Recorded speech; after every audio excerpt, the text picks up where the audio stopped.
few stories. You never know where your background will come in handy. I have a bachelor's degree in agricultural research. Of course, that's why I'm in the space program. Turkeys, chickens. It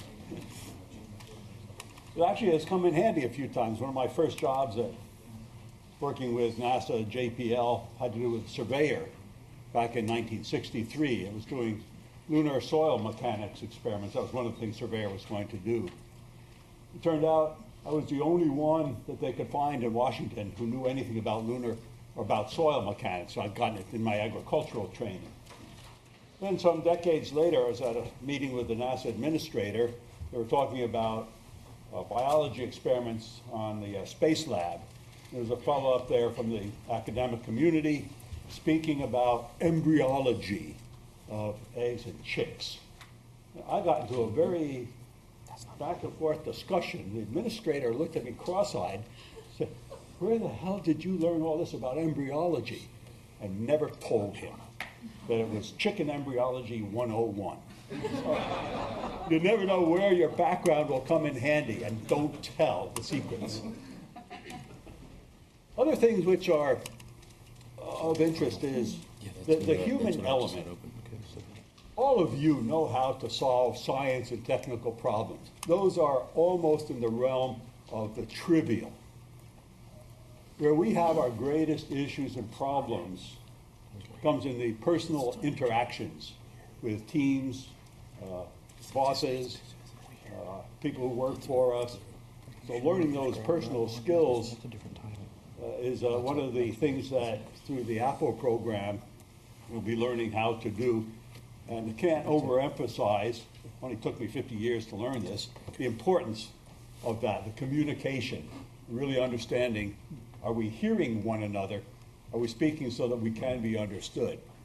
Again, the things that the APPEL program does help in that with the projects and with our home institutions, working with the contractor world and the academic community. So learning those communication skills is just one of the most important things you'll ever be able to do. It will save a lot of issue and problem time later on, no matter what job you're in the agency.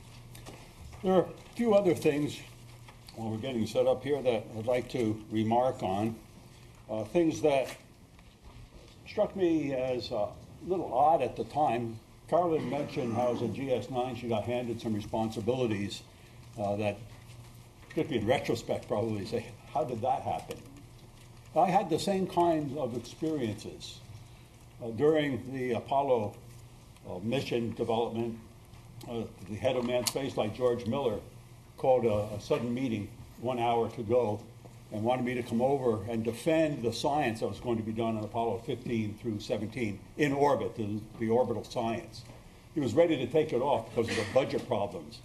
And even though Apollo started off initially incredibly well funded, budget issues were becoming significant by 1967. So I went over and talked about what the science would be from the lunar orbital science experiments. And at 1 hour later, George Miller said, "We're going to keep them. We'll get the budget." That's called decision making. It was fantastic. There was no committee, no follow-up. He just made the decision. Very gratifying, and I'd like to see us somehow get back to that. Rocco Petrone, many of you probably knew Rocco, Apollo program director. Rocco called me over, I was still at Belcom at the time, said, "Come on over and let's talk about the universe." Huh? Rocco had insatiable curiosity. I went over to his office at 1 p.m. We started to talk about astronomy, a little bit about astrology. Meanwhile, Jim McDivitt was on the phone with lunar module problems, interrupting us. We went on for 3 hours talking about astronomy and the things that could come from it. So there was an insatiable query on Rocco's part. You couldn't fill him fast enough with information and thoughts and ideas. It was so gratifying for a young punk like me to have somebody asking my opinion on those things. And he contributed. He was extremely broad. That was a remarkable time. Jim Fletcher, NASA administrator during the 70s, came back, of course, after the Challenger accident. We were trying in 1977 to get the Hubble telescope and the Galileo mission through OMB and Congress. We got through OMB quite easily, as it turned out. When we went to the Hill, it was clear we were going to have a major problem with the Appropriations Subcommittee in the House, Eddie Bolin. Fletcher called me up to his office. I was AA for space science at that time. Said, "Noel, you've got to give up on one of them. You're not going to get them both. Which one do you want to give up, Hubble or Galileo?" I just looked at him and said, "Jim, I can get them both." He said, "Okay, go try." I was, in retrospect, dumbfounded. After a lot of work, we got them both.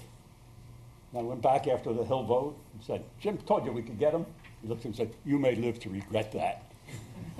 What he meant was the next appropriations hearing I was going to get grilled, which I did. The great thing about this was they tossed you the ball and let you run with it. And most of the time, you could make things happen.